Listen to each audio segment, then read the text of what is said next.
kita terima kemarin ya, hari Kamis. Hari Kamis tanggal berapa? Tanggal 23 ya, 23 September 2021. Dan itu karena memang sidangnya kan sidang ikot, jadi kita menunggu lamanya karena nggak ada proses sidang offline lagi.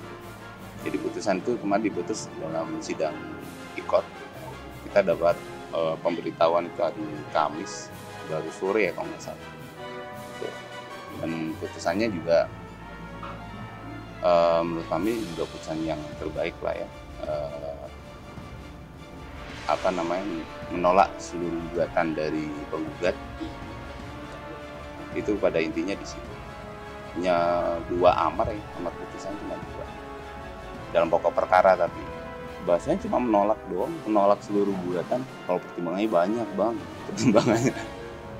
Pertimbangannya intinya tidak terbukti. Yang pertama tidak terbukti adanya perkawinan antara penggugat dengan tergugat, yaitu antara Amalia Pujiawati dengan Bambang Pamungkas. Itu tidak terbukti kalau berdasarkan pertimbangan dari majelis hakim. Tuh. Nah, terus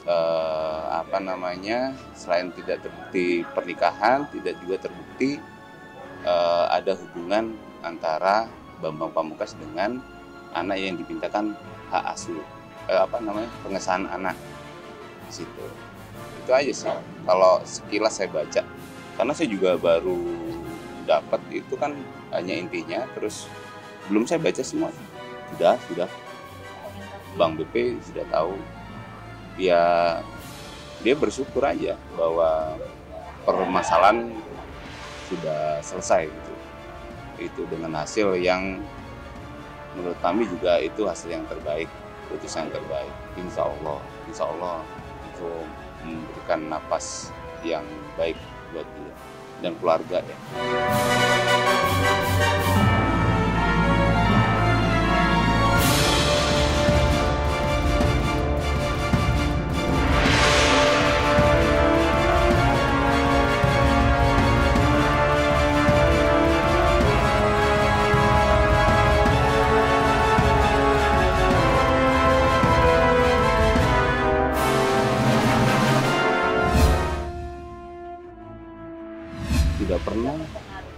Tidak pernah tes DNA itu yang pernah disampaikan di media itu tidak pernah disampaikan di pengadilan, tidak pernah. Makanya di dalam pertimbangannya kan disampaikan bahwa tidak pernah ada pengajuan tes DNA, hasil tes DNA itu nggak pernah diajukan di persidangan. Saya belum melihat sendiri ya. Jadi dari awal kita sampaikan bahwa semua itu harus berdasarkan fakta hukum yang disampaikan di dalam pengadilan. Selama itu belum disampaikan di dalam pengadilan, saya tidak bisa menyampaikan atau menanggapi hasil itu. Benar atau tidaknya kan kita nggak berani, karena kita belum melakukan pengecekan atas itu. Nggak ada komen. Kalau dibilang nggak mengetahui, nggak mungkin lah ya kan. Pasti dari kita menyampaikan, karena beberapa waktu yang lalu kan beberapa media elektronik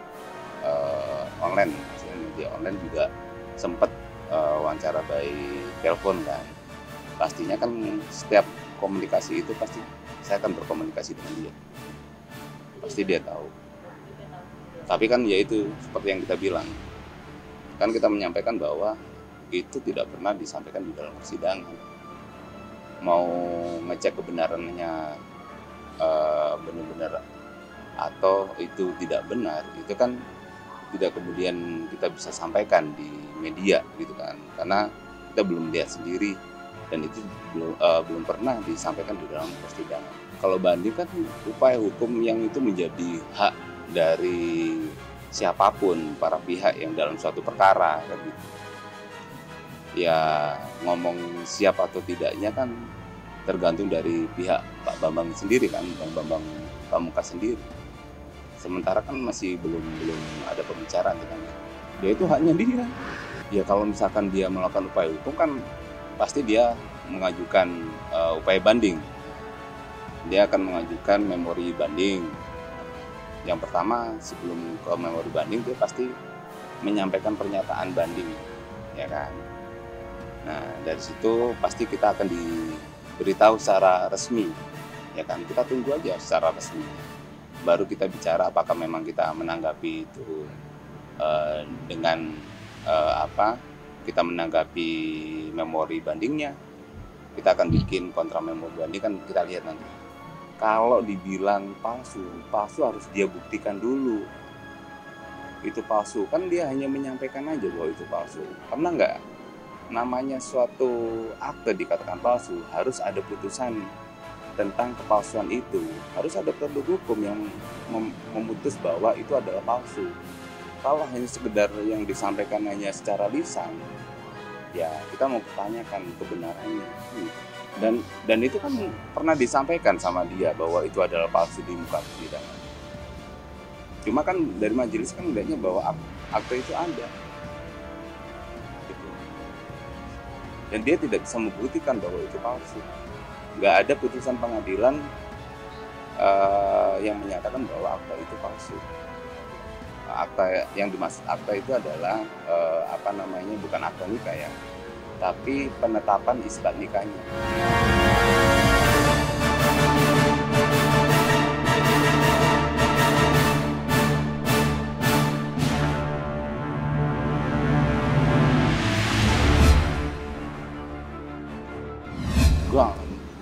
Beliau itu jarang komen, ya itu aja. Hasilnya gimana ya udah, tidak pernah ada penyampaian yang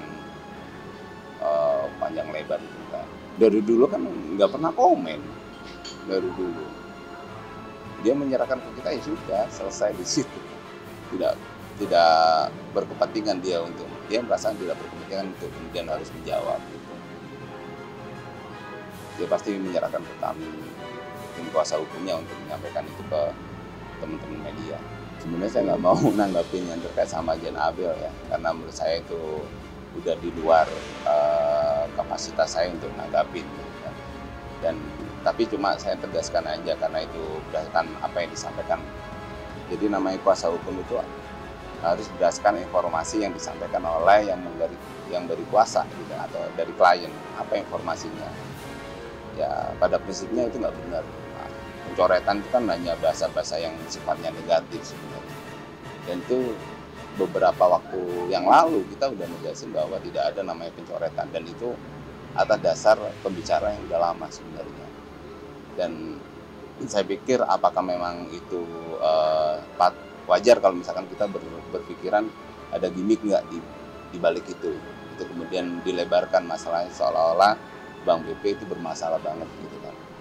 Tapi ya sudah, menurut saya sampaikan ke Bang BP, udahlah kita legowo aja. Apapun yang dihembuskan isunya, nanti dengan sendirinya akan terbukti kok mana yang benar.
Jadi jangan lupa untuk subscribe Cumi Cumi.